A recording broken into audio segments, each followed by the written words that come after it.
The following program has a voluntary rating of TV PG-13. Some scenes may contain material that some may consider disturbing and intense. Viewer discretion is advised.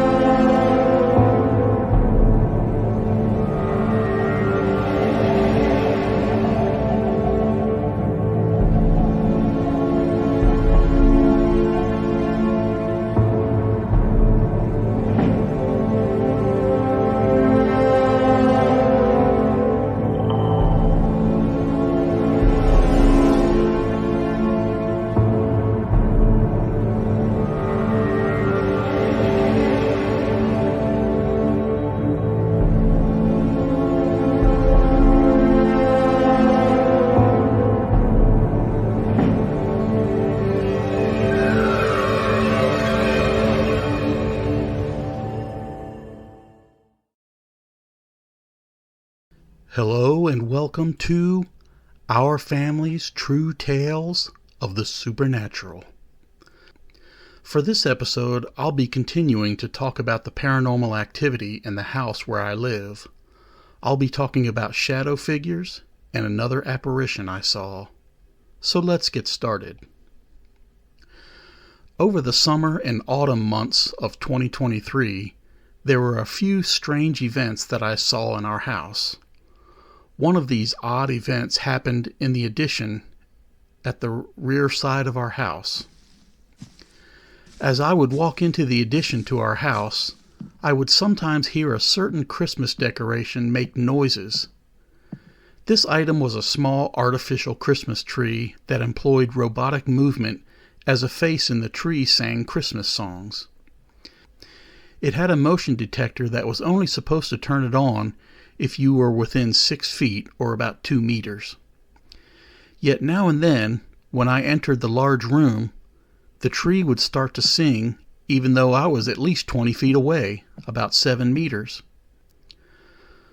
Over the summer, as I would walk into the addition, this happened at least 3 or 4 different times. One day my mom asked me to think about what it would take to set up our Christmas decorations for the holidays. As I stood there at the doorway to our addition in the back of the house, something strange happened. As I was thinking about Christmas decorations, the small plastic tree started to sing again. She mentioned that it had done that before and she had heard it a few times. I then mentioned that I had seen the same thing happen a few times over the last few weeks through the summer. I then told her that we should go over to it and turn it off if it's being disruptive or making too much noise. She contemplated it for a few seconds and decided that she wanted it turned off because it scared her sometimes. So she made the slow trek over to it and walked up to the Christmas tree. She noticed that the switch was already set to the off position. I then told her to make sure it couldn't make any more noise by taking the batteries out. She opened it up and saw that there were no batteries in it. She then mentioned that she remembered taking the batteries out a few weeks prior to that occasion. We both got a very eerie feeling that ran shivers up our spine as we both thought about it. It was just too creepy to think about. We couldn't tell if it was ghostly activity or if there was an electrical issue with the toy. Maybe there was a capacitor that still held a charge that made it turn on now and then. I couldn't tell because electrical issues aren't my area of expertise. I noticed that now and then the small plastic tree would make noises and start singing a few words of a Christmas song. Since I knew it was turned off and had no batteries, I didn't know how to stop it. My parents also asked me to stop using sage smudging to ward off any paranormal activity, so I didn't know what I could do to change the situation or bring a stop to any of the creepy activity. I wanted to stop the problem once and for all, and I made a plan to make sure to take care of it. I walked over and took the Christmas decoration and took it to a small storage closet on the side of the house. I put it in the storage area where there was a lot of other decorations and closed the door on it. I don't think we had any more problems with that thing as far as I can recall. If it ever came on again, I sure didn't hear it since it was stuffed in the storage compartment. Through the rest of the summer months and into autumn, I saw shadow figures in our house on several occasions. They were usually in different places around our dining room. Sometimes I would get up in the morning and walk into our dining room, and I thought I saw a shadow figure sitting in a chair at our family computer. I would rub my eyes and do a double take, and as I looked back, I couldn't see anyone there anymore. I saw the shadow figure sitting at the computer a few different times. There were other occasions when I would walk into the dining room and see the shadow figure again. As I walked into the dining room, I would see the shadow figure standing in front of the side entry door. I would flinch and blink my eyes, and then as I looked back at the door, the shadow figure would be gone. I would look around for it, but couldn't find it anywhere. There were other times when I walked into the dining room, and as I sat down to eat, I would see the shadow figure. As I was sitting at the table and eating, I would see something out of the corner of my eye. It looked like a shadow figure standing next to the side door. As I turned to look at it in that direction, it would disappear in an instant. This too happened on a few different occasions. There were some other occasions I walked into the dining room or sat at the table, and it seemed to walk past the door. Sometimes I tried to see where it went, but I couldn't find it. Sometimes I went to the door to see if it was someone that walked by the outside of the door, but I never saw anyone outside either. Sometimes I walked out of our house and looked around in the yard, but I still didn't see anyone. This led me to conclude that it likely was a shadow figure and it was paranormal activity.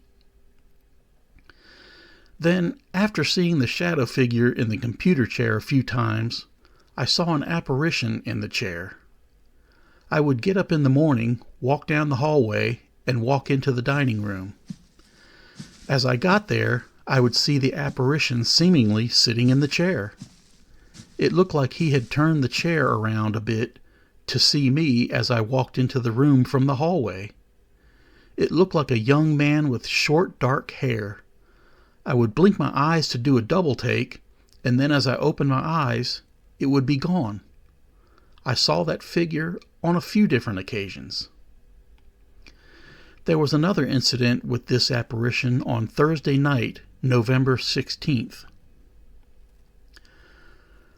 I saw a similar appearance of a slim man with dark hair sitting in the computer chair in the dining room.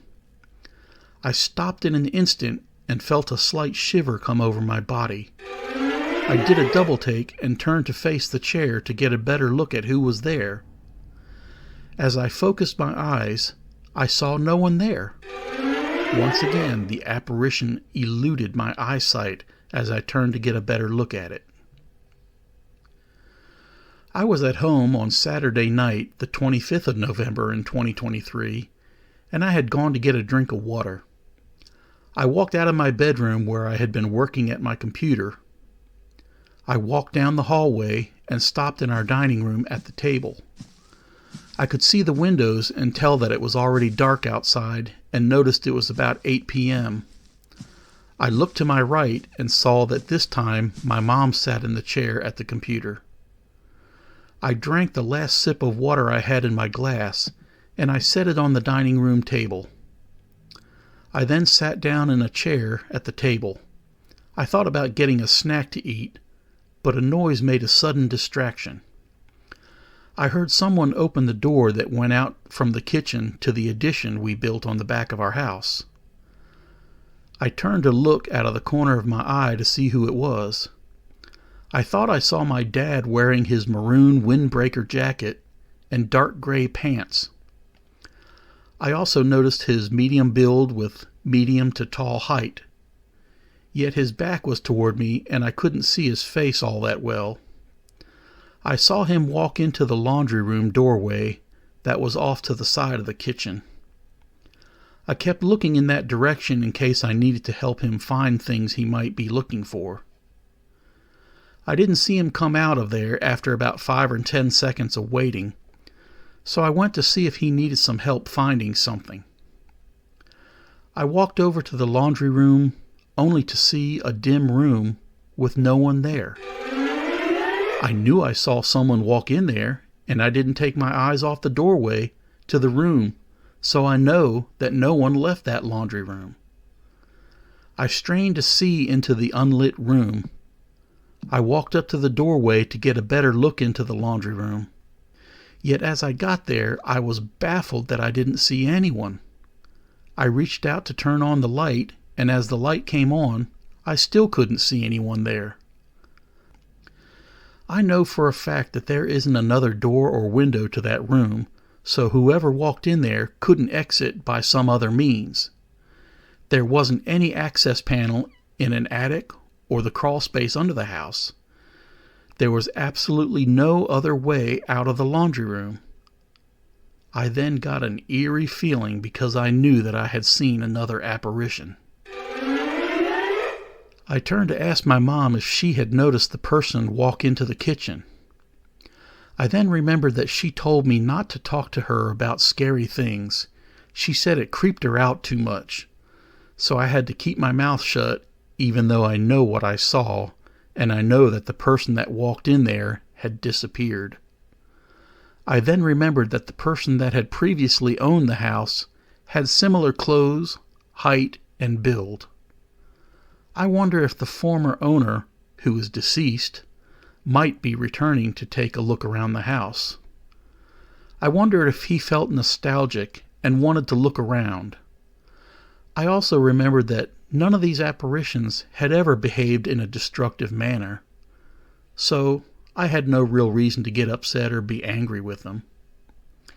I then remembered that my mom didn't want me to use sage anymore either, so I couldn't do a smudging. Since there was nothing I could do, I went back to my room and typed a short account of what I had seen so I could keep a record of the event. Now, through the years, I've watched a lot of shows about the paranormal and paranormal investigations. I've also seen several experts give many different types of advice. Some of the advice I got was some things I saw Amy Allen talk about. Now and then she would talk about psychokinetic energy. She said that some people's brains have excess amounts of PK energy. This excess energy can project animated things that look like spirits. Sometimes the excess energy can move objects, but yet the PK energy can't be controlled like telekinesis. Sometimes the excess energy can also make electric lights flicker. The resulting events from the excess energy can be very random sometimes. The PK energy can be uncontrollably increased if a person has excess anxiety or depression. Sometimes PK abilities also attract spirits. Sometimes ghosts see the person with PK abilities like they're a light in the darkness. Some ghosts also like to siphon off some of the excess PK energy, like vampires. Some ghosts like to stay near people with PK abilities because those people can see and hear the ghosts. The ghosts like to talk to them and ask them for help sometimes. This can get out of hand unless it's brought under control, though. The ghost can end up being constantly disruptive unless people set up good, firm boundaries. These people need to tell the ghost that they aren't allowed to constantly disrupt their lives. If this doesn't help enough, there are other things that can be done. There are ways to decrease a person's PK energy levels so ghosts aren't attracted to them as much. In worst-case scenarios, the person can also do a sage smudging in those extreme cases. I wondered how a person could tell if they had PK abilities, and Amy Allen also made a comment about that one time. She said a good indicator of PK abilities is if a person has very vivid dreams. When I heard her say that, I knew that I fit that category. I've had a lot of extremely vivid dreams through the last several years. So I started to wonder if I likely had PK abilities and if this led to a lot of paranormal activity I had witnessed.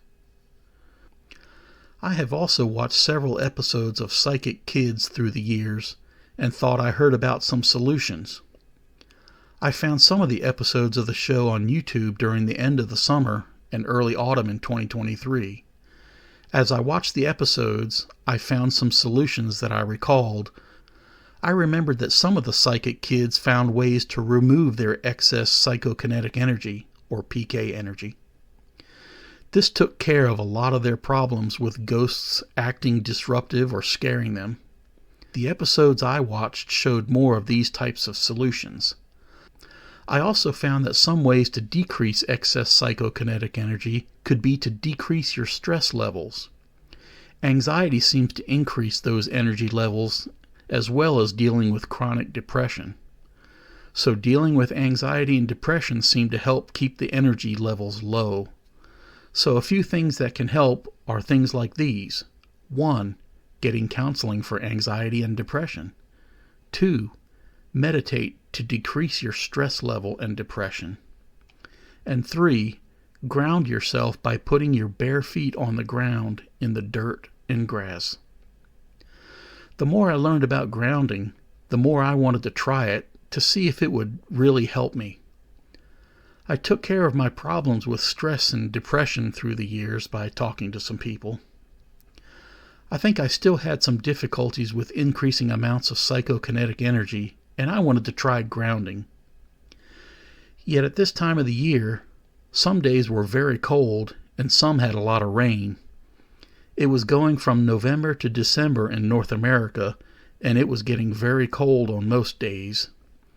I didn't want to put my bare feet on the ground on those days where it was cold or wet. As we got closer to the Christmas holiday season in December, I didn't know if I could find a warm day in wintertime. I waited, and I was determined that the first warm day that came along, I would put my bare feet on the ground. I kept thinking about it every day and focused on the temperature every day. I got halfway through the month of December, and I didn't know if I would be able to find a warm day until spring. Then one day, another strange thing happened before I had an opportunity to ground myself. As I sat at my computer on the morning of Saturday, the 23rd of December, my lamp turned on all by itself. I noticed it out of the corner of my eye.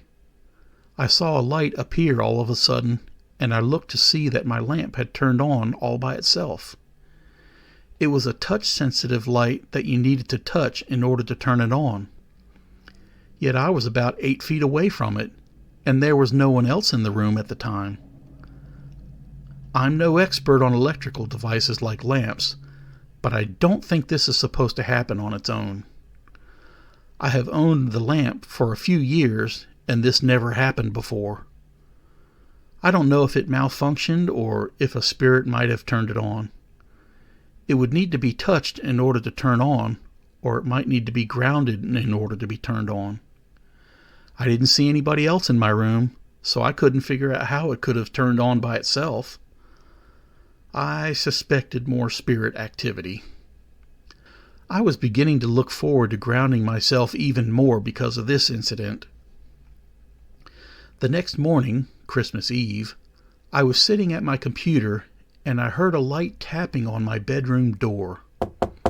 I thought someone was at my door and I asked what they wanted. No one answered, so I went to see who it was. I opened my door and didn't see anyone there. I thought it might be spirit activity once again. I went to sit at my computer again and I heard a light knocking once again. I went to the door again and saw no one there. I sat down again and heard the knocking again, but it sounded different, like it was at my window. I then noticed a sound similar to a woodpecker bird. I looked out my window, but didn't see any bird. I heard the knocking again, and then it stopped. I considered that it might have been a woodpecker that was outside my window. The sound could have echoed around my room, and I misunderstood where it came from, either from the door or the window. I never did see the bird, though. I was unable to conclude whether this was spirit activity or not, but I strongly suspected it was paranormal activity. Yet this seemed like it was another one of those weird things that happened to me, and this had been a couple of days in a row where I had witnessed some activity. This made me even more eager to look forward to a warm day when I could do some grounding. As I checked the weather reports, it seemed like the weather that day would warm up. So I hoped that I could do some grounding to see if it would help the situation and decrease the paranormal activity. I couldn't tell if I actually had high levels of psychokinetic energy or not. I also wanted to know if grounding would help, so I wanted to give it a try. I also couldn't tell if my excess psychokinetic energy projected paranormal activity or made it occur. Then again, it could be that spirits were attracted to my excess energy. I've heard that some ghosts siphon off your energy and it makes them feel alive again. I hoped I wasn't attracting spirits, and if I was, I wanted to stop doing that. I've also seen some TV shows where people with excess psychokinetic energy could make lights flicker and objects move. It wasn't that they did it on purpose, but was out of control due to excess energy. The excess energy would accidentally make things happen. There are many ideas about what excess amounts of psychokinetic energy can do, yet from what I had seen, it seemed like grounding could possibly help fix most of these situations. At least that was the impression that I got. I was starting to have a strong urge to try it for myself. A bit later that day, we had more family members over for a Christmas Eve holiday celebration and dinner. It was warm that day, and I stepped out on our carport concrete slab with my bare feet so I could talk to my nephew. I think I likely grounded myself at that moment. Doing this might have kept me from having ghosts come around to siphon off some of my excess energy. I hoped this would keep me free from an abundance of ghostly activity for at least a few days or weeks. The rest of the winter would likely be cold, and I wouldn't be able to step outside with bare feet for at least a month or two. I guess that I would simply wait to see what happened over the next few months just to see if this grounding helped. During the winter time in January 2024, we had an odd set of warm days instead of the typical cold days and nights. The warm weather in January gave me an opportunity to go outside and ground myself once again.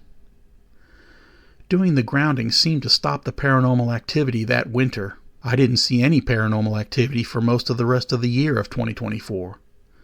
For the next few months, I didn't see any apparitions, shadow figures, or hear any unexplained sounds or disembodied voices. The grounding seemed to have worked. It also worked better than doing a sage smudging.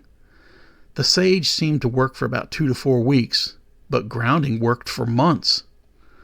I noticed that month after month, I was surprised that I didn't see any more paranormal activity.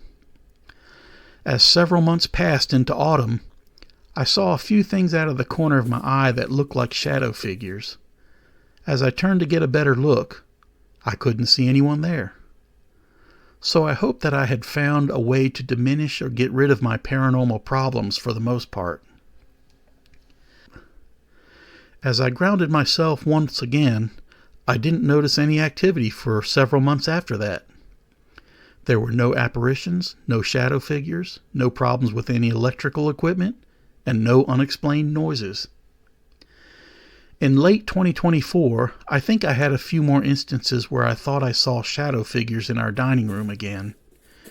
Yet, every time as I turned to look at them, I couldn't see anyone there.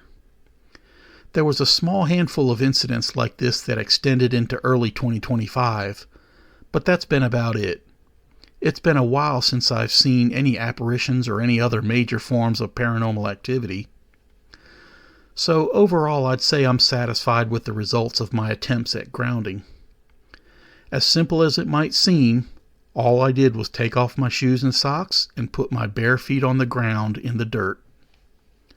I held my feet there in the dirt for at least 2 seconds, and preferably at least 5 to 10 seconds. The longer, the better.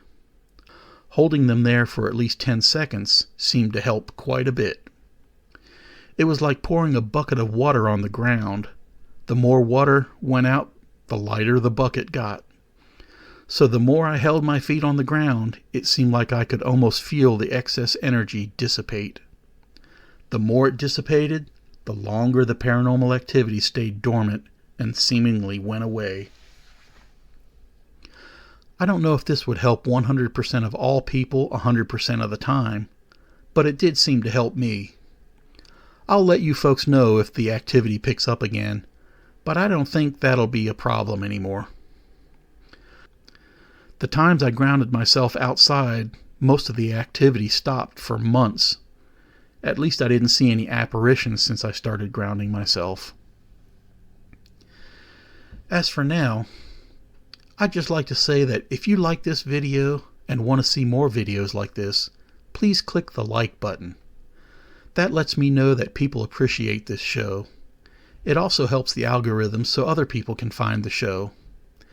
As always, remember to click subscribe or follow on Rumble so you can make sure you don't miss an episode. You might also click on the little arrow on YouTube's subscribe button and make sure it's set to all. That way you can make sure you can get notifications for every episode that comes out. If there's anything you especially liked about the show, feel free to comment about it in the comments section down below. If you'd like for me to give more details or clarification on these events, you can ask about that in the comments as well. As for now, I'm your host of Our Family's True Tales of the Supernatural. I hope to see you in the next episode where I'll talk about more tales of the supernatural. As for now, I'll just say, good night, don't let the bedbugs bite, and don't let the ghosts give you a fright. See you later.